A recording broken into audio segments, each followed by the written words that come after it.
Hello, my name is Jason Rodriguez. I am a student at GCU studying to be a teacher. The purpose of this video is for me to understand the dispositions as a teacher. There's many dispositions as a teacher, and what's going to help me out and what I think will make me a successful teacher.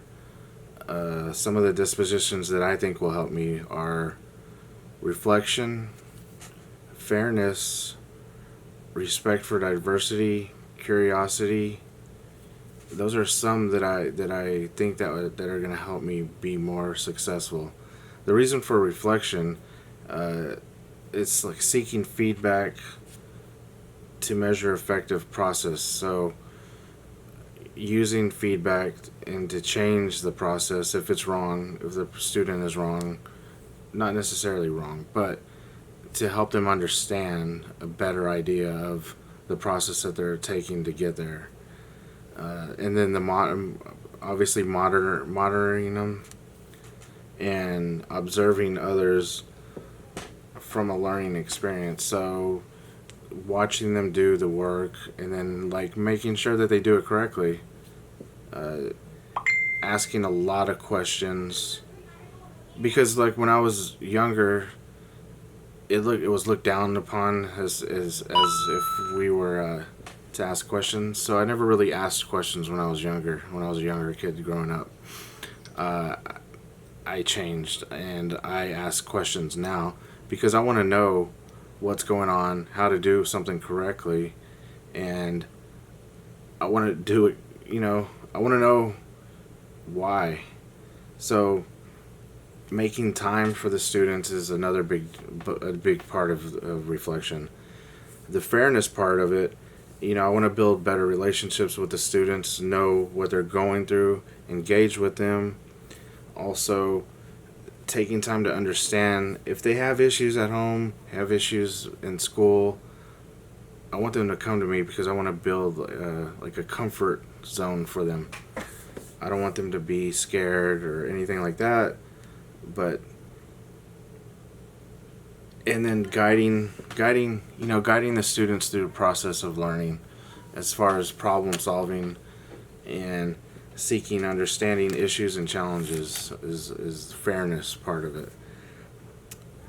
The part for respect for diversity of others, I like this part a lot because we all have different cultures, different heritages, we grew up differently, and that's what I like about this part, because embracing it is what we're about.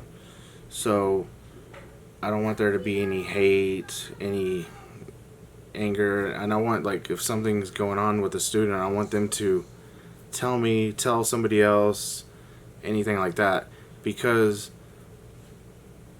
they go to school to feel safe, and I want them to learn and be comfortable where they're at and learning. So that's a big part of that. Now the curiosity part I like, because you ask questions again, but pose real world questions like what's going on in the real world. Making the students think outside the box. I like that a lot. And asking students to challenge the status quo. So encouraging the students for teamwork also. It just makes it a lot better. And then another question is, what dispositions do you need to work on for myself before entering the classroom as a first year teacher? So I was thinking about this one a lot, and I picked two. So I picked high expectations and I picked advocacy. So high expectations is identifying both the strengths and weaknesses that the students are having, because it's going to be difficult for me to see that at the beginning, but then I'll learn it.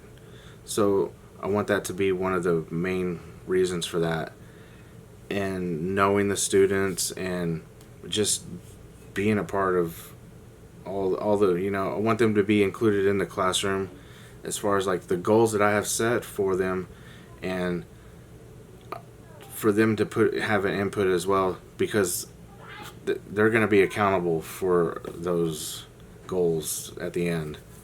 And then advocacy, I want, building positive relationships with the students. I like that. Engaging students in conversation. So it's just taking the time to understand each student and knowing them better. So that's one of the things that I think what I would want to do. So now the qualities of a professional educator, what should you display as those?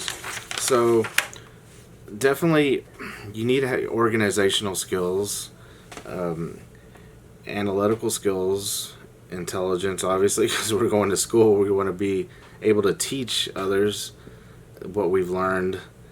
Attention to detail is very, very important, because I've had it's very important to have that, because if some little thing goes wrong, or you put something bad as far as like a sentence that you misinterpret, it could be just completely off base. Communication is definitely one of the main things for an educator. And listening, because you need to listen to the students. You need to understand where they're coming from and take the time to understand and listen. And you definitely have to be flexible and adapt, because there's going to be different situations that we're going to go through. I already know. My sister's a teacher.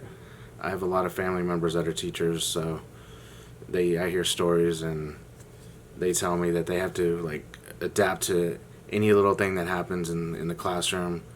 And it just, I know what's expected. So thank you for your time. I hope this works. Thanks.